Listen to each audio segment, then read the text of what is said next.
Next gen astro நேயர்கள் அனைவருக்கும் ஜோதிட ஜெய தமிழ்ச்செல்வனின் அன்பு வணக்கங்கள். இன்னைக்கு மார்கழி மாத பொது பலன்களை பார்க்க போறோம். மீனராசி. மீனராசி குருவோட ராசி. பொதுவாக மீனராசி தான் உண்டு தான் வேலை உண்டு அப்படின்ற மாதிரி அமைப்புகளை கொண்டவங்க தான். உழைச்சிக்கிட்டே இருக்கணும், ஓடிக்கிட்டே இருக்கணும் அப்படின்னு நினைக்கக்கூடிய மீனராசி குருவோட ராசி. அதனால எது நடந்தாலும் பொறுத்து கொண்டு போகக்கூடிய ஒரு அருமையான ராசி தாங்க. அதே மாதிரி குரு பகவான் உங்கள் ராசிக்கு 3ல் இருக்கிறாரு. ராசியிலேயே ராகு பகவான் இருக்கிறாரு. அந்த ராகு சனி செவ்வாய் தொடர்பு இல்லாத வரைக்கும் அந்த ராசி அந்த அளவுக்கு பாதிக்கப்படலை. மீன ராசிக்கு இப்போ விரய சனி நடந்துக்கிட்டு இருக்கிறதுனால ஒரு 2 வருஷமா காசு எப்படி விரயமாகணும் மீனராசிக்காரங்க உங்களுக்கே நல்லா தெரியும். இந்த 2 வருஷமா பணம் எப்படிலாம் செலவாகிக்கிட்டு இருக்குதுன்னு. ஏன்னா அது விரய சனினால. இன்னொரு 5-6 மாதங்கள் கழித்து ஜென்ம சனிக்கு மீனராசி போக போறீங்க. மேற்கொண்டு ஏதாவது பெரிய இழப்புகளை முதலீடு எதுலையும் போடாதீங்க தொழில்களில். இன்னொன்று வேலை மாற்றம் அந்த மாதிரியான சமாச்சாரங்கள்லாம் யோசிக்காதீங்க. எதாக இருந்தாலும் கொஞ்சம் பார்த்து யோசனை பண்ணி நடக்கக்கூடிய சூழல்கள் தான் உங்களுக்கு மீனராசிக்கு தற்சமயம் இருக்குது. உங்கள் ராசிக்கு 2ஆம் இடத்தை சனி பகவான் பார்க்கறதுனால, அதாவது 2ஆம் இடம் தான் தனம், குடும்பம், வாக்கு, பொருளாதார, அதாவது தனவரவு கம்மியாக இருக்கும். குடும்பத்தில் சிறு சிறு பிரச்சனைகள், யாருக்காவது வாக்கு கொடுத்தா அதை காப்பாற்ற முடியாத சூழல்கள்லாம் இருக்கும். 3ஆம் இடத்துல குரு பகவான் இருக்கிறதுனால இளைய சகோதரனால் அலுவலகங்கள், ஆதாயங்கள் அதெல்லாம் இருக்கும். முயற்சிகள், எடுத்துக்கொண்ட முயற்சிகள் நல்ல விதமாக நடக்கக்கூடிய தன்மைகள்லாம் இருக்குது. அதே மாதிரி 4ஆம் இடம் இயல்பாக இருக்கிறதுனால வீடு வாகனம் வாங்கக்கூடிய சூழல்கள் நல்லாவே இருக்குது. தாய் வழி உறவுகளால், தாய் மாமன்களால் அனுகூலங்கள், ஆதாயங்கள் எல்லாமே நல்லாவே இருக்குது. தாய் வழி சொத்து ஏதாவது வரணும் அப்படின்றதுனா இந்த காலகட்டத்தில் கண்டிப்பாக சேரக்கூடிய தன்மைகள் உங்களுக்கு உண்டு. 5ஆம் இடத்துல செவ்வாய் இருக்குது. நீச்ச செவ்வாயாக இருக்கிறதுனால குழந்தைகள் மீது கொஞ்சம் கவனம் செலுத்துறது நல்லது. நீங்கள் குழந்தைய புரிஞ்சிக்க மாட்டீங்க, குழந்தை உங்களை புரிஞ்சிக்காது அப்படின்ற மாதிரி இருக்கும். பெரியவங்களாக இருந்தீங்கன்னா திருமணம் பண்ணிட்டாரு வேற மாதிரி ஆயிட்டாரு அப்படின்ற மாதிரி சூழல்கள்லாம் மீனராசிக்காரங்க சந்திக்க நேரிடும். அதை கவனமாக ஒரு அனுபவமாக கையாளுறது உங்களுக்கு ஒரு நன்மையை கொடுக்கும். 6ஆம் இடத்தை சனி பகவான் பார்க்கறதுனால வேலையில் சிறு சிறு பிரச்சனைகள், தடைகள் எல்லாமே இருக்க தான் செய்யும். அது சனி பயிற்சிக்கு பிற்பாடு ஓரளவு சரியாயிடும். 7ஆம் இடத்துல கேது பகவான் இருக்கிறாரு. குருவோட பார்வையை வாங்கி இருக்கிறதுனால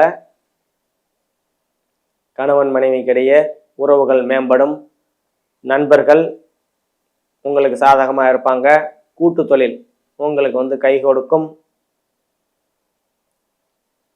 8ஆம் இடத்துக்கு செவ்வாய், நீச்ச செவ்வாய் பார்க்கறதுனால தடை தாமதம் தான் 8ஆம் இடத்தை சொல்லுவோம். திருமண தடை, இல்லை வீடு கட்டிக்கிட்டு இருக்கிறேன், காசெல்லாம் இருக்குது ஆனால் வேலை நடக்க மாட்டேங்குது, ஏதோ ஒரு காரணத்தினால தடைப்படக்கூடிய தன்மைகளை செவ்வாய் கொடுப்பாரு.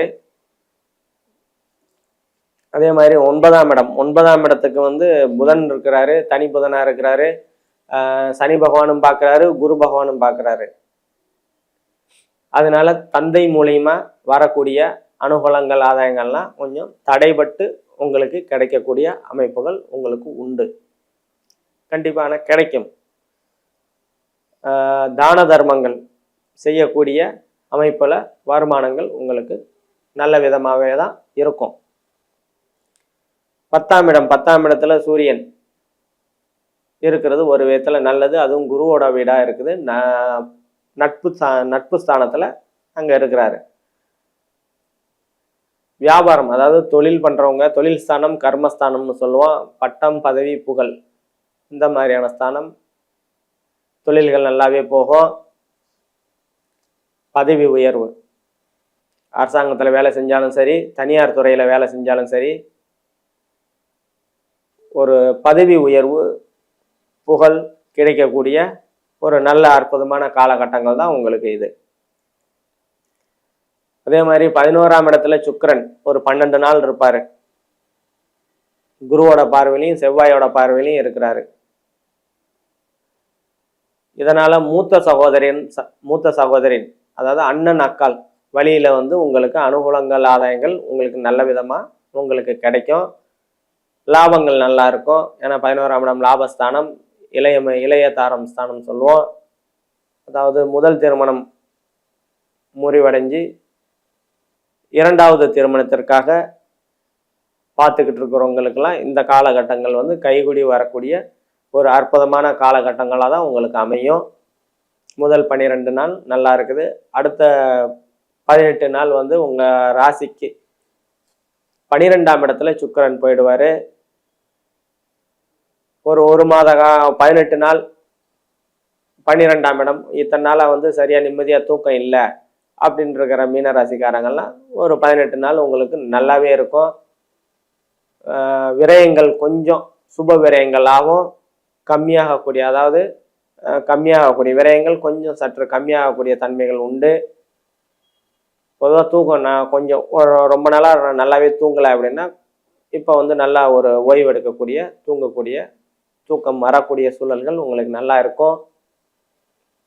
ஏற்றுமதி இறக்குமதி பண்ணிக்கிட்டு இருக்கிறவங்க, அப்புறம் வாகனம் வச்சு தொழில் பண்ணிக்கிட்டு இருக்கிறவங்க, அவங்களுக்கெல்லாம் இந்த ஒரு மாத காலம் 18 நாள் நல்லாவே இருக்கும். முதல் 12 நாட்களை தவிர்த்து 2வது 18 நாள் உங்களுக்கு நல்ல விதமாக தான் உங்களுக்கு பயனளிக்கக்கூடிய நாளாக இந்த மாதம் அமையும்.